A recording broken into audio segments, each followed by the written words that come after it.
Tonal adjustments is our first category, and this is probably one of the most important one.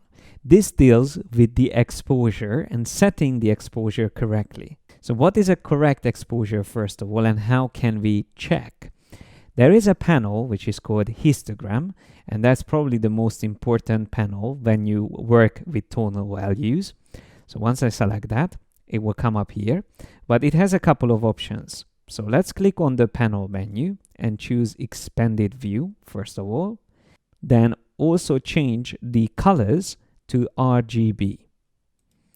That way you will see a bit more simplified histogram. You can also refresh the histogram to make sure it's up to date. And now we just have to understand what it means. So the histogram is a representation of all the tonal values, or the amount of each tonal value in the image. From left to right, it goes from the darkest to the brightest details. And the higher each peak is, the more of that tonal value is represented in the image. So in this case, for example, we can see we have quite a lot of dark details. Then we have a little bit less of mid-range tonal values, which we call midtones. And then again, we have a peak here, which means we have quite a lot of bright details as well. But then the peak goes down, and the far right edge is almost empty, which means that we don't have completely white or close to completely white details. So there's a bit of a gap there. The reason I showed this example, because it has a very wide spread of tonal values from very bright to very dark and also mid-range. We can call this a good exposure, but it really depends on what type of look you are after. If you want to reveal all the details in an image, then you can set your exposure similar to this. But you can also go for different looks. For example, in this image, if we check the histogram, we can see that it has more shadows, a little bit of midtones as well, but then hardly any highlights. So the topic that you are taking pictures of will define also how your histogram and generally your tonal values will look like.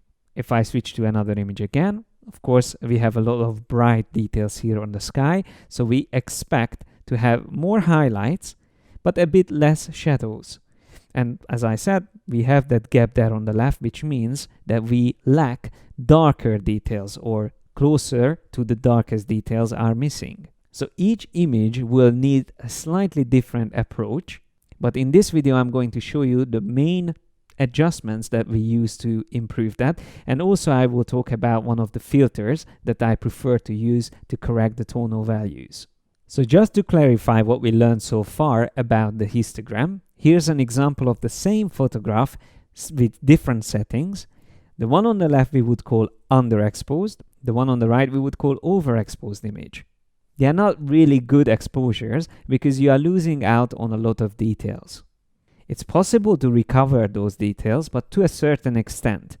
Even if you use camera raw files, you will end up introducing noise to those missing details. So on the left side, in the darker parts, we will see noise appearing if we start increasing the brightness, and the same happens on the other side but on the sky and the brighter details like the tower. So when you see something like this histogram where almost everything is on one side, or this one here on the other side, which also has a very high peak on the right side, although it's hardly visible, but it says that it has a lot of burnt out details, or clipped colors we also call them.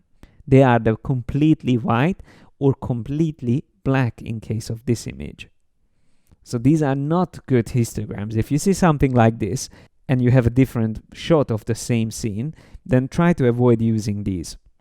But let's see the tonal adjustments in action. So we have a bad exposure here. If I go to my histogram panel, we can see that we mainly have dark details visible in this image and bright details, but we are missing the midtones, which is the most visible range. So that is why we are not seeing much details either in the foreground or in the background. But luckily, we don't have much clipped colors because the tonal values stop exactly around the edges. So there's no peaks going all the way to the edges, which means we can recover and improve this image. And one of the best features for this would be the shadow highlights adjustment. Unfortunately, that's not available as an adjustment layer, so you have to select it from the image menu. But if you are a CC user, you can use it non-destructively by converting your layer into a smart object and then go to Image Adjustments, Shadow Highlights. Once you select that, it will come up with these default options. Now, you can simplify it a bit if you turn off the Show More options, and that way you can see exactly what's going to happen, both on the image and also in the histogram panel. So just to see what happens, when we set it back to the default options, this is how our high contrast but low in detail image looks like in the histogram. Then if I increase shadows, that will selectively brighten the shadows without affecting the highlights. And then also, if I increase the highlights, that will selectively darken my highlights without again affecting the shadows. And you can see before and after within the histogram. So increasing, decreasing shadows will just move the shadows into the middle, and then again increasing the highlights will move all those bright details again closer to the center. Now if I click on Show More options, I can also access an option for highlights called Radius, which is useful because one problem when you do these changes is that you will have a halo around the highest contrast edges. I can see that halo around him, and if I reduce the radius, that halo will be gone completely. So that was with the halo and without it. You can also decide to increase the radius further up. That's another way to reduce that effect, but I'm going to reduce it down like this, and then we can click on OK. So now we can see before and after. Because I have it as a smart filter, I can just turn it off. That was before, and that's after. So both look at the image and the histogram to see the difference we made. It looks so much better already. The only thing I would also use is a bit of levels adjustment after this to compensate for the shadow highlights effect, because shadow highlights tends to lose contrast from the image. So I would go to the levels adjustment layer and then just simply drag the black point up a bit and maybe slightly the white point down as well. So now we can turn it on and off and see that it looks again a little bit better. Now let's switch to another example. Here we have this composition which looks really nice, but I feel like it's lacking something. I mean, if I'm going for this hazy look, then this is perfect. But let's say I want to increase the contrast once again. So I could either go to the histogram first and check what's the problem, or go straight into levels or even curves. Now, let me show you, just to learn something new, how to use the curves adjustment layer for increasing contrast. So if I click on that, normally what we do here is increase the curve to brighten or decrease the curve to darken the overall image. So instead of doing that, what I can do is to drag it down, but keep the point with which we drag the curve down further to the left, which means it will mainly affect the shadows. And then I can click and drag the highlights up, and with that creating an S-curve. This is the S-curve that can be used to increase contrast in images. And depending on the amount of the curve itself, it will be either more intense or less intense. And by the way, the curves adjustment layer also has a black point and a white point, which you can adjust just like in levels. And then only within that range you will be changing the values. So I can still create an S-curve within this range here. So with this extreme contrast effect, we made a huge difference on the image. Let's see before and after. But let's see another example with the curves. In this case, we have an overexposed image, which is not too bad. So we could even use it like this. But maybe I want to tone it down slightly, especially the background, because at the moment it's a little bit too bright. So first thing I could do is to go to curves and then drag the curve down on the overall image, which will make everything darker. But then I could also remove this gap here at the bottom. So we don't need that, and that actually increases the contrast already.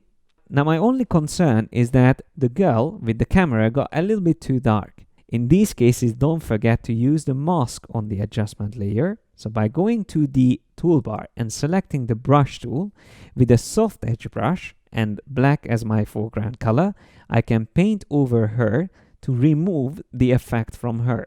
So if I check this now, turn the adjustment layer off, that was before and that's after. You can see the change only affects the background and not the foreground, thanks to this simple masking.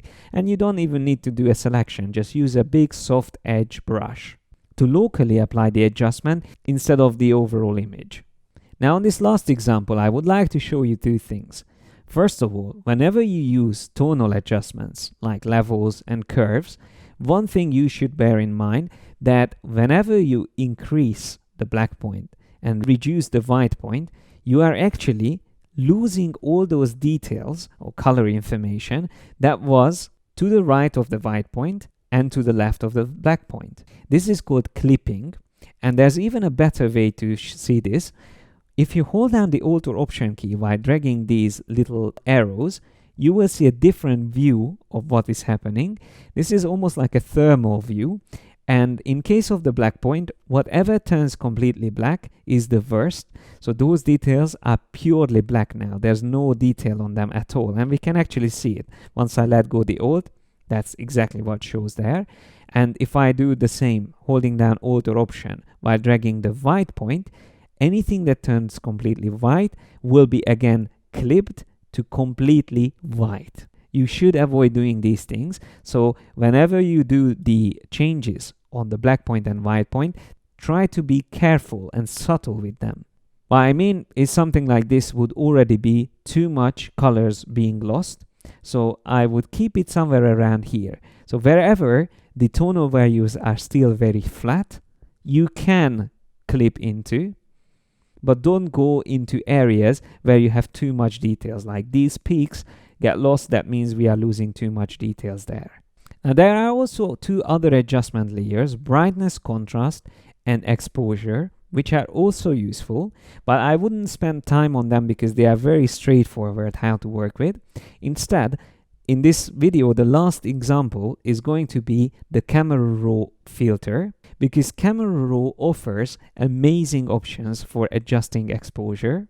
And first I will show you directly here within Photoshop, applying it as a filter.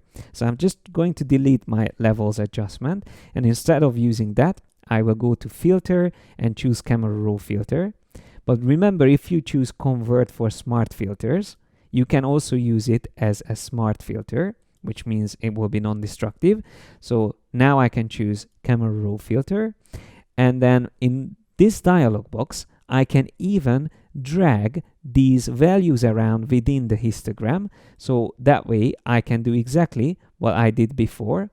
So adjusting these values by just dragging the histogram itself around. That way it already looks better.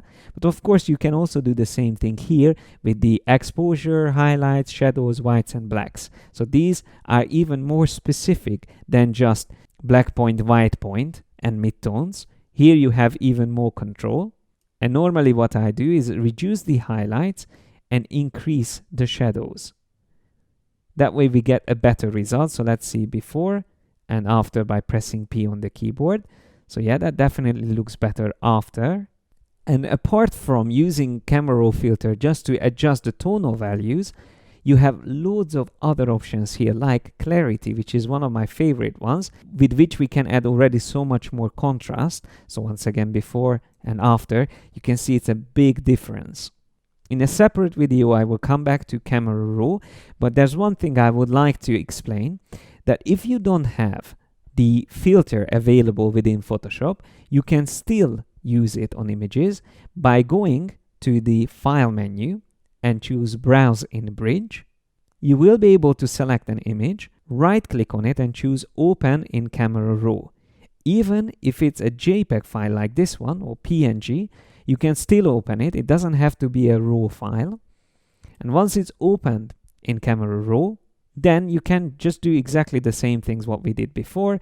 Like in this case again, I would probably reduce the blacks, make them even darker, increase shadows slightly, reduce highlights, and then we could also add other options. But if I just click on done, Bridge will remember these settings. So we can see it has some camera raw adjustments.